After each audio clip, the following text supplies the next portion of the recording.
You're listening to the Nightlight Radio Network. This is Dr. Zohara Hieronimus, co-host of 21st Century Radio. We are happy to present this rebroadcast of our show on Nightlight. Enjoy.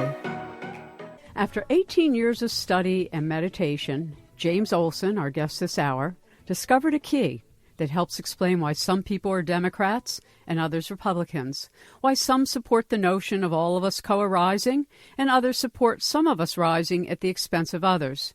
Just what does this have to do with the brain and which hemisphere is dominant in each person and culture? Everything. From lifestyle to politics and culture, right hemisphere folks tend to be inclusive, as most women are, and left hemisphere folks competitive, prone to war and violence. Brain lateralization, Olson shows us, needs to become not left or right, but whole brain.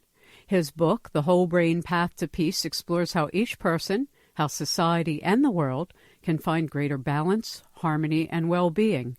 The Whole Brain Path to Peace, the role of left and right brain dominance in the polarization and reunification of America, is truly a breakthrough in understanding and remedying our world's greatest problem, how we view ourselves, each other, and the world.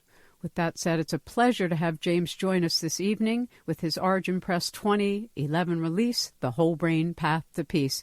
James, thank you so much. Well, thank you. Thank you for having me. Well, you know, I read your book, and I read thousands of books, and I have to say, there aren't that many books, even though I interview the best of the best, that what is presented is new in such an integrative, holistic manner, and I really congratulate you on having presented something that's both intuitive, creative, and scientific, really whole-brained. Well, thank you. I'm really honored after reading your bio and all that you've done. You know, I'm especially honored to hear that. Well, I did work really hard. It took it's me a obvious. long time. Well, 18 years is a long time to work on anything, and I'm sure your whole life was preparation for that 18-year specific study. Talk to our audience as you do your reader a little bit about what got you set on this path to looking at the brain. I mean, you made a very distinct decision that this was something you were going to study. Yes, I went to a weekend seminar in which a neuroscientist from the University of Texas mapped the brains of the participants and told us whether we were right or left brain dominant and how right or left brain dominant that is, because that it is on a continuum, and some of us are more left brain dominant than others. And I had always many times heard that the most important thing that we can know is to know ourselves. And I thought, what could be more important to know about ourselves than our brain? Because the brain, it makes the decisions that chooses the beliefs that we use to make decisions. There's kind of a feedback pattern there, and if you're fed bad information to start with, you can be really lost and look at the truth and think it's a lie. So anyway, the brain is such an important organ. And well, anyway, I ended up on the left end of this continuum of the people in the workshop, and this made me wonder how my perception of reality differed from the people on the other end of the continuum. And that's what really set me off on trying to understand the holistic perspective, the perspective of most women, which we sometimes could call it a feminine perspective, and it's the divine feminine, the perspective of the divine feminine. And it's just been a wonderful and rewarding exercise.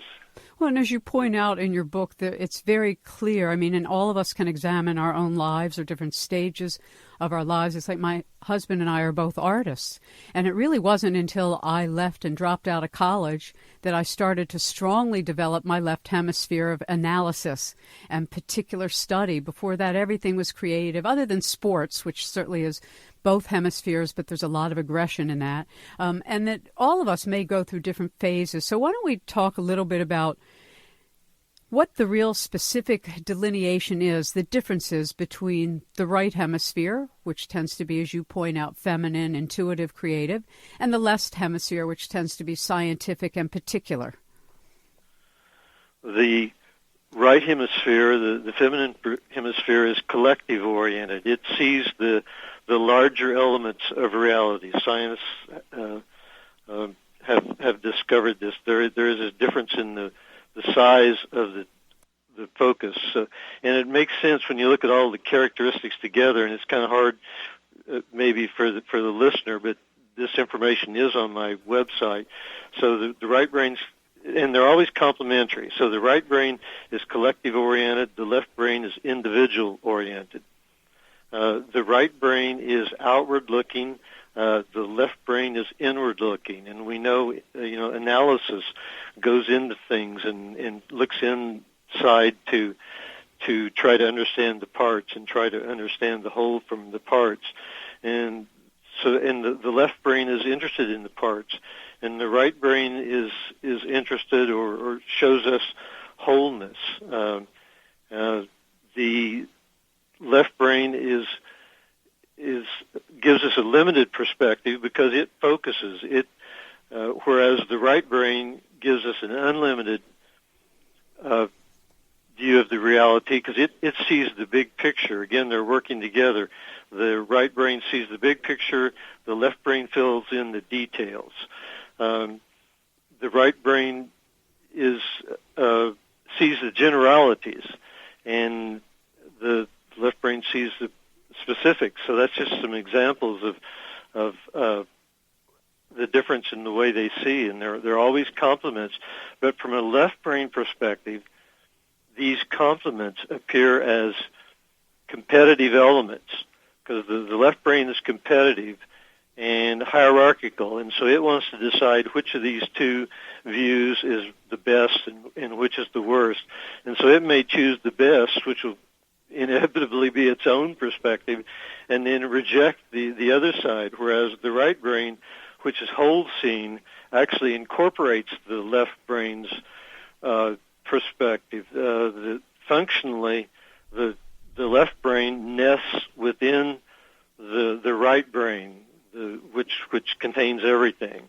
You know, it's so interesting because as you speak, I'm thinking about different cultures in time, and certainly fundamentalist patriarchies, and in the Western world political body in general, it's so obviously a tussle, this ongoing battle between these two hemispheres of the brain. The Democratic Party in general, progressives in general, try to include everybody and how to elevate everybody. And the Republican Party is generally busy blaming everybody rather than examining themselves. I mean, even listening to, as an example, John Bonner saying that our president is trying to destroy the Republican Party. And I kind of laughed when I read that the other day in the news because I'm thinking, no, I don't think so. Nobody has to do that. They're going to self-destruct themselves because they have such little compassion for women, for the general well-being of the world. This attack on women in particular and the brutality of rape worldwide, I think is a perfect demonstration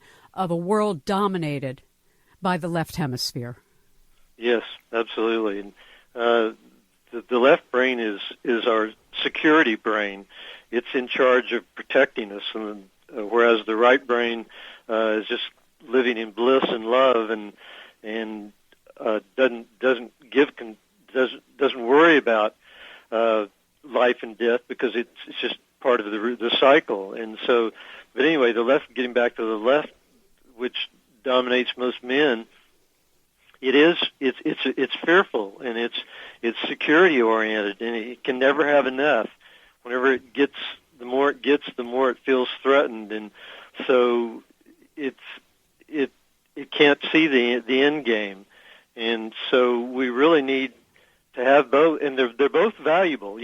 Sometimes it's easy to look at the left brain and think it's bad, because certainly when it goes to excesses, it can be very bad and very aggressive. Yes, and violent in every sense. Yes, it can be, but it's just the brain, the part of us that can fight if we need to, but then, people, go beyond that, and they don't need to fight, and they just want to fight, or they're greedy, but that force is there for our protection. So both, and we need both perspectives. We need to find some sort of position within, maybe balance, maybe not balance, but some position within those continuum of choices. How fearful we need that. We need a little fear, so that we go overboard. So we just get the perfect position is that amount of fear that really protects us, but doesn't get in the way of our love. I was thinking about myself. I became a libertarian after covering body politic for many decades. And I was thinking it's a perfect position of right and left hemisphere because it recognizes boundaries of a republic, but it also, it's glorifying the individual in a very respectful fashion. And I was sort of thinking to myself how few libertarians there really are and how the party itself doesn't really have a presence in body politic. So instead we have this ongoing polarization between parties that represent the two hemispheres of our brain.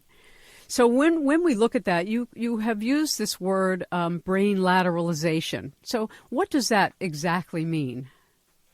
Well, lateral is horizontal, and we have a left brain and we have a right brain. So that's kind of all you need to know about that. And the thing is, you might think they contribute equally, but as we know, one tends to dominate the other. So that kind of creates two, and that so that the dominant side. And of course, this is variable. You can be extremely dominant or very moderately dominant. But the dominant side may not listen to the non-dominant side. The non-dominant side is put in a position as a contributor, and if your left brain wants to do something to protect it, it's willing to go to torture to do it, and it can rationalize, as many ideas as you need in order to convince itself that that's what it needs to do. Do you think that a person is born with a particular dominance, or do you think it's instructed into us? Science suggests that we're born that way, and I, from my own experience, I think that's probably true. I had very, very peaceful, loving parents, and I'm very left brain, which is kind of aggressive, and. So I don't really think they taught me that. I mean, I was raised in a conservative culture, but I don't. Anyway, between my own experience and what science suggests, that is now how that gets shaped. That's something else. Culture certainly is a profound force, and cultural forces, educational forces, can overpower the brain's choices. So, I tend to focus on the effect the brain has on our decisions, but culture has an equally or more or less equal effect on our decisions. Well, because when you think about, as an example, most First Nations communities, First Peoples societies, indigenous peoples around the world, tribal peoples, they tend to be predominantly right hemisphere in the sense of their love of the earth and their realizing all is connected. And yet they also use the left hemisphere, will fight for territory, will do what they have to do to protect their children and their own.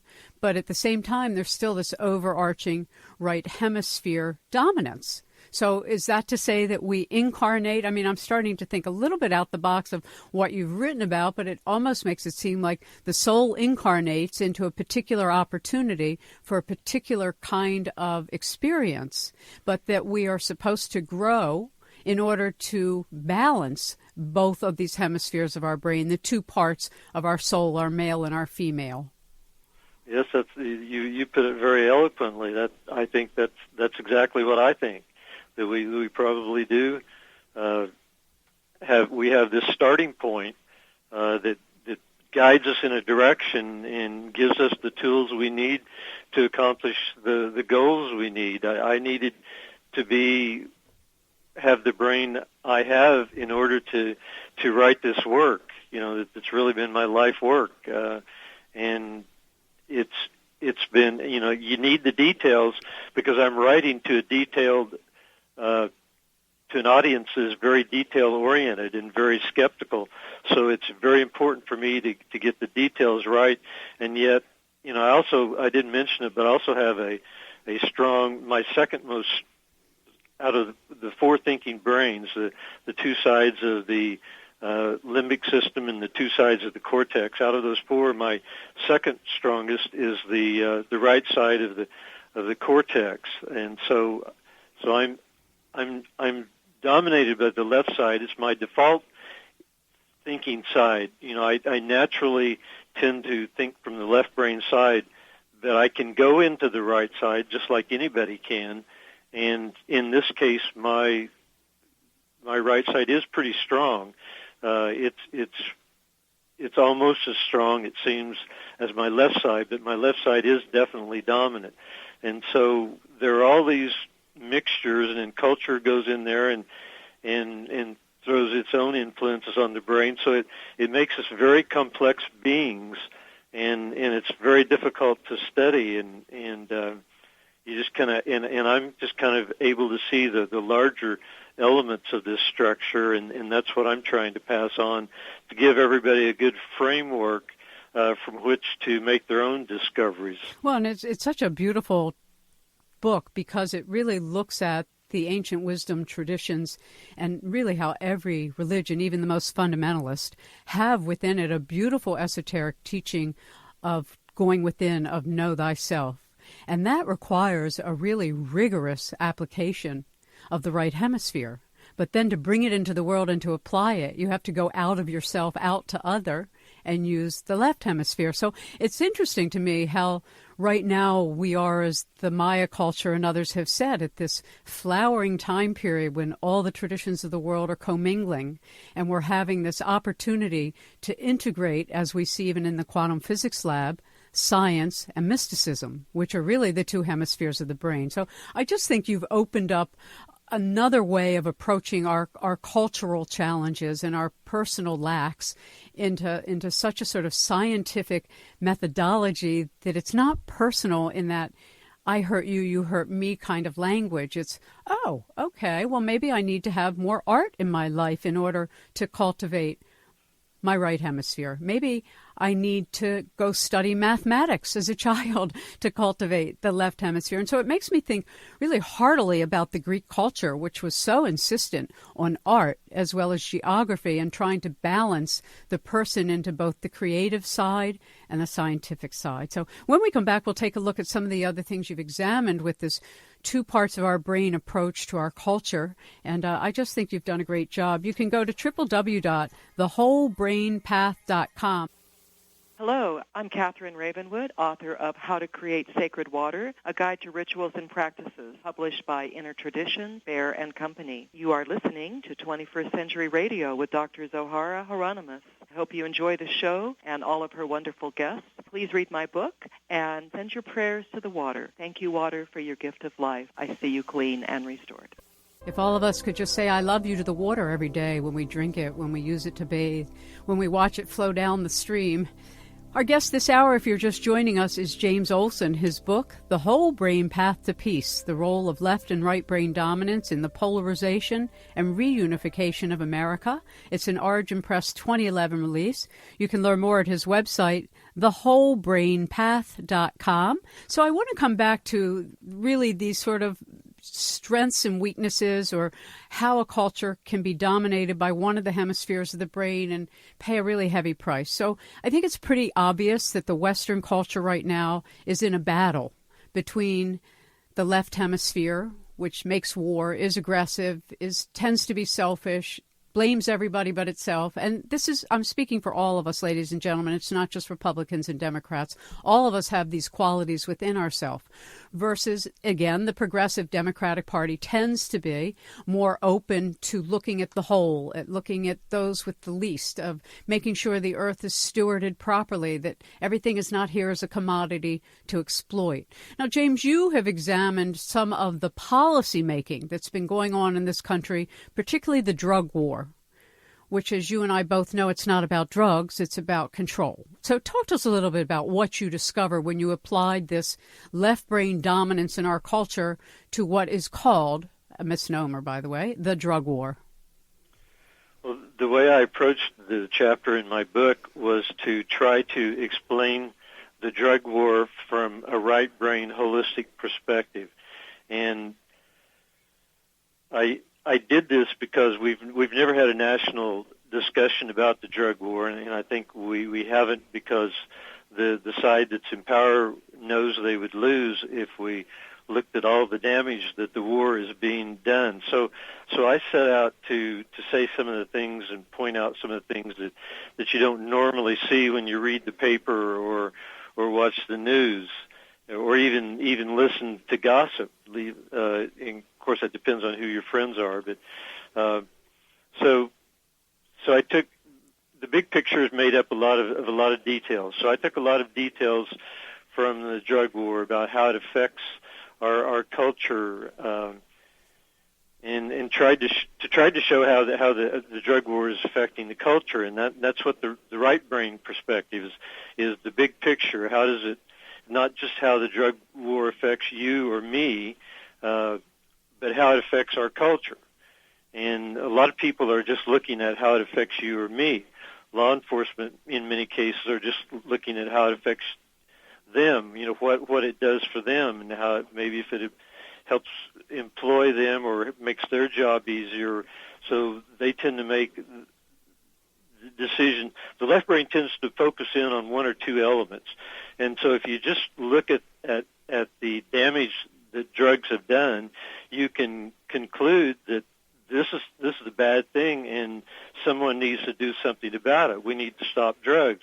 But when you look at the bigger picture, you see that, we've had that attitude for 20, 30 years, and we've been we've filled our prisons with people, and we've killed many people, and we have accomplished nothing. So it's not, so war isn't really the answer, and I tried to show that in my chapter about how many different ways that it threatened our culture and threatened us as individuals. Well, yeah, I mean, I think that anybody who pays attention knows we are the largest imprisoners on the planet without having the largest population. And it's now 1 in 100 people in America go to prison, most of it for the use of drugs. But not just any kind of drug, but the drug that the government has said you can't use, even if it's less harmful than the psychological or psychotropic drugs that they give out at the doctor's offices. I mean, yes, and I think that's because of hemp. When you look back at how this all started to unfold, at least with cannabis, and cannabis is the drug that is most often used illegally, and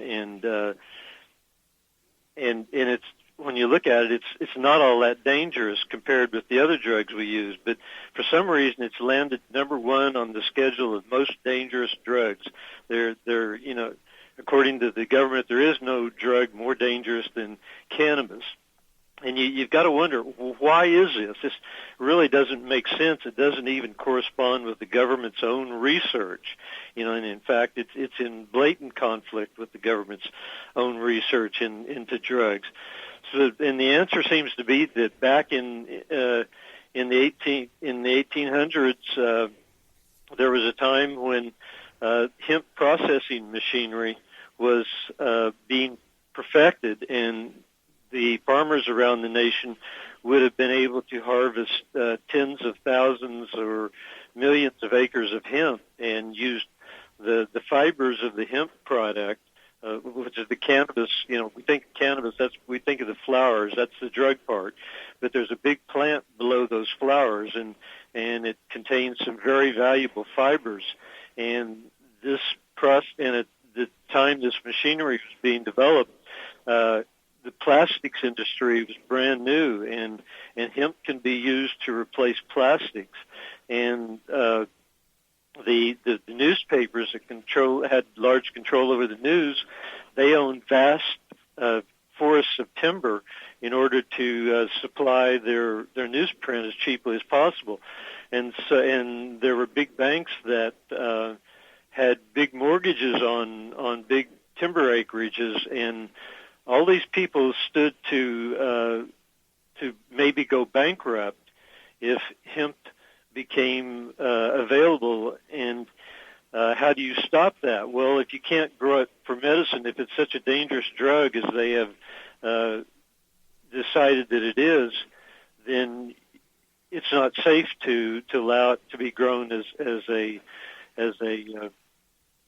agricultural product, and it still isn't. They still won't allow us to grow agricultural hemp, even though it has nothing to do with the drug war.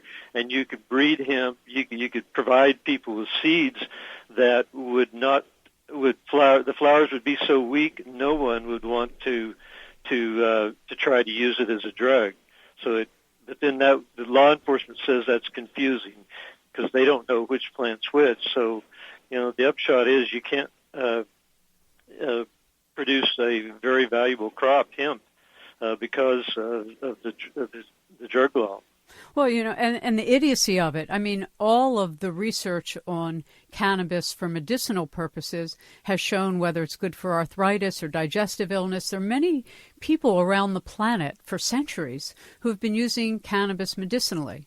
And in terms of its recreational uses, alcohol produces far more problems, not only for the healthcare system, but for violent incidences that require police action. And yet alcohol not only is legal, but it's promoted and it's advertised. And so it's really a selection by, as you point out, private interest, the prison industry, the black budget of the government. And it's really time that this nation mature and either decide that all these kid killers who go around with their little muscle guns, most of them, if not all of them, are on psychiatric drugs. They're not smoking marijuana in their car and going out and grabbing a gun and killing a bunch of people.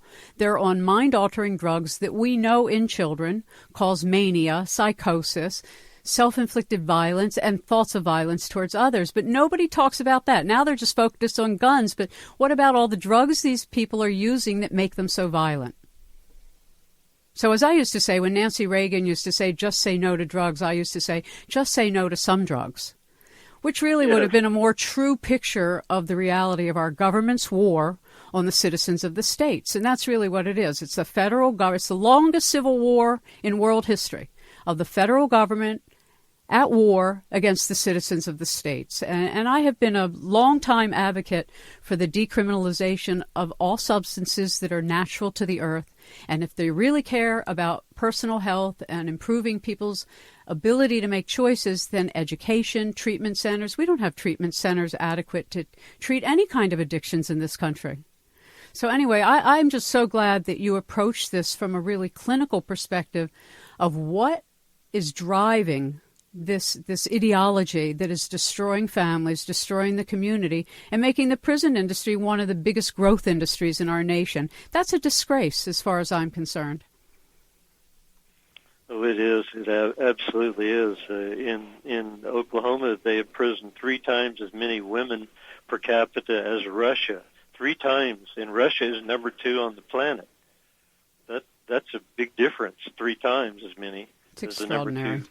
Well, look, we're gonna take a little break, and when we come back, let's talk about some of the solutions, because I don't think most people in the audience want us to be in a civil war that's never called what it is, and I don't think most people want the kind of violence we see in the police state we have slowly been developing. And I think most people want to see our nation working together, and they want to see both parties able to address the challenges we face both for the planet itself and for our individual communities. And you really do a beautiful job of addressing that. If you've just joined us, our guest is James Olson. Hello, this is Robert Sachs, author of The Ecology of Oneness and many other books on holistic health, spirituality, and conscious dying and death. You can learn more about me and my work at www.ecologyofoneness.com and www.robertsachs.net. Right now, you're listening to 21st Century Radio with Dr. Zohara Hieronimus. Because the guests we bring on really speak their mind, tell you the truth, and I think allow us to think about things the mainstream media will never talk about. That's another question I have for you, James, and it's really not in your book, but how would you define the media today? How would I define them? Yeah, in terms of left and right hemisphere. Well, it's a kind of a confusing mixture because the people at the very top are very left-brain, money-oriented people. And so as you go down the chain, when you get to the people in the field, they tend to be a little more open-minded because the process of gathering the news is very perspective and enhancing. It's educational, and so the people gathering the news tend to be more liberal, and that's why some people think that there is a liberal bias to the news, and I think that's true. I think it's just a natural part of the process, relatively speaking. I mean, relatively liberal, and so it's that mixture of that, and of course it varies. You know, if you work for Fox News, you can't be as liberal as you might be, or if you work for a liberal station, they might ask for more holistic, more liberal pieces. So it's kind of hard to tell, but there's that dynamic between the it's always comes down to money, and that's very left brain. Now, we wanted to, of course, make time for how we can correct our imbalances, whether they're individual or statewide or nationwide or worldwide. So what are some of the things we can do personally to cultivate the right hemisphere of our brain, that part of us that's inclusive and open and creative and intuitive? Well, the traditional solution has always been meditation, and we all know that meditation is a brilliant tool, and I've never heard of anybody that's ever said anything bad about it, so that's an easy one to suggest. As I see it, the process of calming the mind is really calming the left brain, because the left brain's the ego brain, it's the chatter brain, and what we're doing in meditation, in my humble opinion, is that we shut off the left brain, and that allows the peace of the right brain, the just the beingness of the right brain, the knowingness of the right brain to have a chance to talk. And so that's a practice. I think when you practice that, it builds the connection with the right brain and gives you access to it. You take trips into the right brain, and you become more comfortable with it. So that's the main thing that I would say. And there are lots of processes that people have come up with that they say will put you into the right brain. And I haven't tried many of these, but I suspect they're helpful. So I don't have anything bad to say about any of them. But there is one thing I want to point out. If you get into your right brain and you ask yourself a left brain question, the left brain's going to answer. So an example will be, let's say we're meditating on something we want to create, and you get a whole picture of, let's say, some sort of new model of something, a new instrument, and it sees the whole thing. But then to take it apart, if you ask, how do I make it, the left brain is going to answer. Yeah, you're gonna start getting to the left brain, and the key is to be able to get back in to the right brain, to understand you've come out of that you're in the right brain, and you're going into the left brain to look for information, to explore and find, and so you come back into your right brain. But what happens to some people, they're born into their left brain, and they don't know about they don't really understand the right brain. They don't know how to go into the right brain, and they can't really get into that. And that's kind of where I come in. I'm trying to explain the right brain to a left brain culture so that they can not be afraid of it, so that they can understand its value and what all it can do for them. And it's many things. It has many perspectives, and it has its own unique ways of dealing with problems as compared with the left brain. And so what we can do is, as a culture, to me, is to understand the right brain, because that is the tool. Well, it's so interesting because children are naturally right-brained if they're allowed to be. But in our culture, we associate artists, as an example, with being immature. We think of children as not knowing anything. But in fact, what they're exploring is this capacity, this dominance of the right brain. And when they're little, they're joyous. They love everything. They're interested in everything. They have all kinds of weird questions and have weird ideas. And people choke it out of us. I love the way you started in your book. And it's really interesting because I have a new book coming out called The Future of Human Experience. And I begin my book with the same premise, which is I believe we are godlike beings, that we are made in the image of God. And you start out your book in the same way, and you write that it kind of gets choked out of us. We're not allowed to ask who we are and what our purpose is. That's right, and it's hurting all of us. It's hurting us individually, most of us, and it's hurting our culture, and it's hurting our children and the future generations. We're so caught up in. And actually, I think we're caught up in details, and we don't look at the fundamentals. And my work is very fundamental. It's kind of looking at the relationship of the brain and the mind, how this split in the brain affects our choices, and it's a very profound effect, because in effect, we as individuals have two voices that guide us through life. We have the left brain is suggesting certain things, and the right brain is suggesting certain ideas, certain ways of dealing with issues.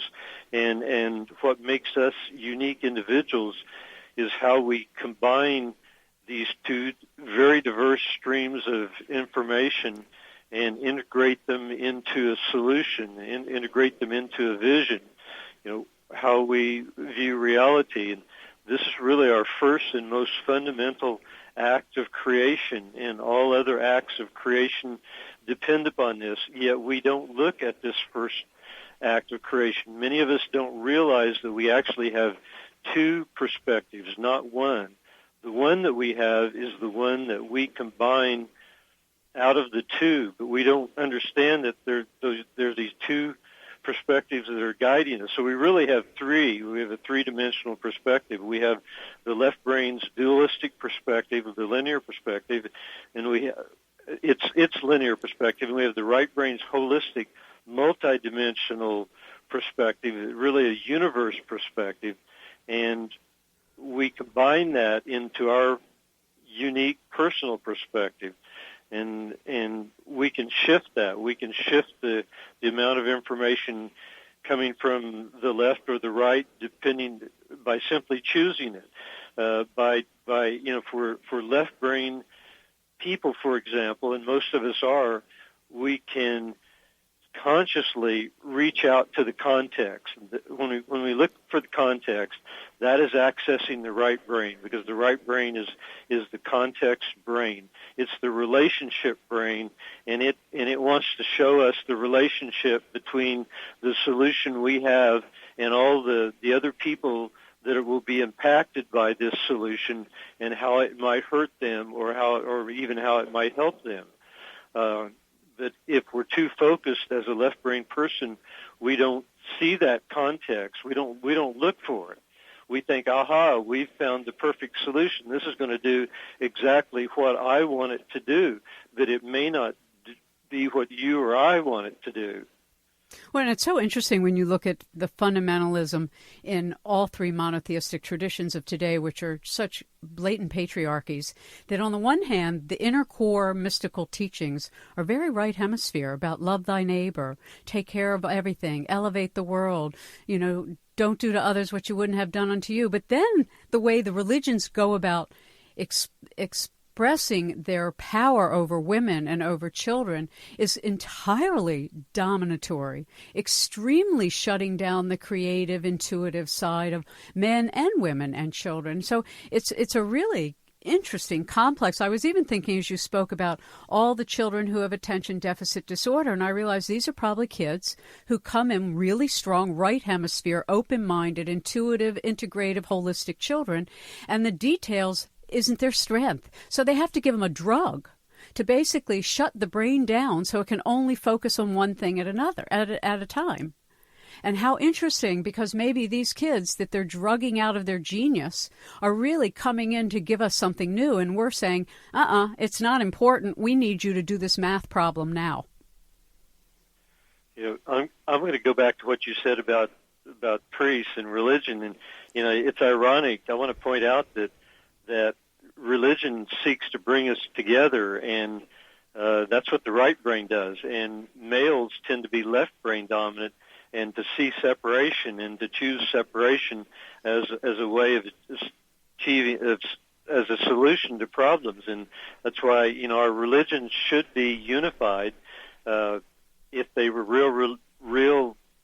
If they were doing what they're supposed to be doing, and if women were guiding our religious institutions. But here we have males who are seeking separation in charge of religion, and it's just ironic. It's the worst possible choice between the choices between who to choose and who not to, and males are the left brain is into conflict. Let me quickly point out before we close that conflict starts in the brain. Roger Sperry won a Nobel Prize for this discovery, this and other discoveries about the difference between the two brains in 1981. It was the Nobel Prize for Medicine, and he realized that there's really a conflict between the two brains, and that's because they see reality so very differently, and in truth, it's more a conflict from the left side of the brain. The left brain is in conflict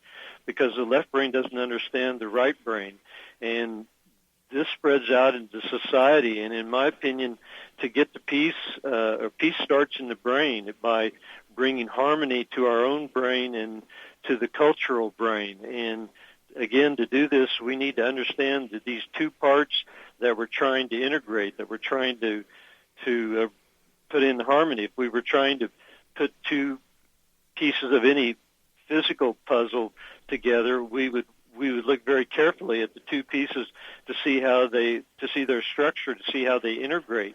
But we don't do this with the brain. We just ignore the fact that we have these two different brains guiding us. Beautifully put. Look, we have about a minute. How has this work affected your own life? Well, it's given me a greater measure of peace. I'm still left brain dominant, and my left brain still wants to fight.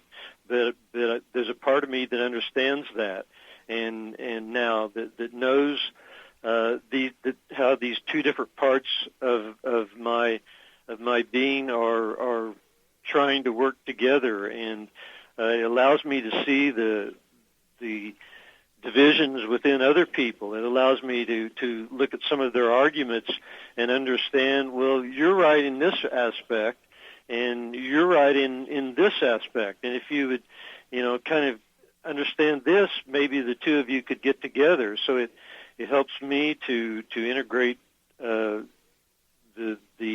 problems that I face in reality. Mm-hmm. It's beautiful. So again, we need arts in the school and meditation. And there are people who have been stressing this for the last 50 years, if not the last 100 years.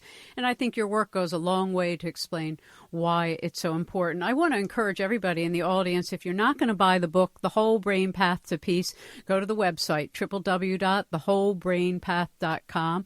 And as I said, all of our guests and their work is archived at www.21st21stcenturyradio.com. And, I think, James, for myself, you've made it a lot simpler. From my own Kabbalistic training, it's just we're either selfish or selfless, and generally it's somewhere in between. And I realize now, okay, the selfless part is the right hemisphere, and the selfish part is the left hemisphere. So That's right. If we can bring them together, of course, we can have peace within and then peace in the world. Well, you've just done a beautiful job, and you've enriched my life, and I hope that of our audience. And I've passed this on to some peace workers in the world, telling them, boy, this will make a lot of difference. James Olson's the author, The Whole Brain Path to Peace, an Origin Press 2011 publication. 21st Century Radio is produced by Hieronimus Company. Our executive producer and research assistant is Laura Kortner. Our engineer is Anita Brockington, and I'm Dr. Zohara Hieronimus.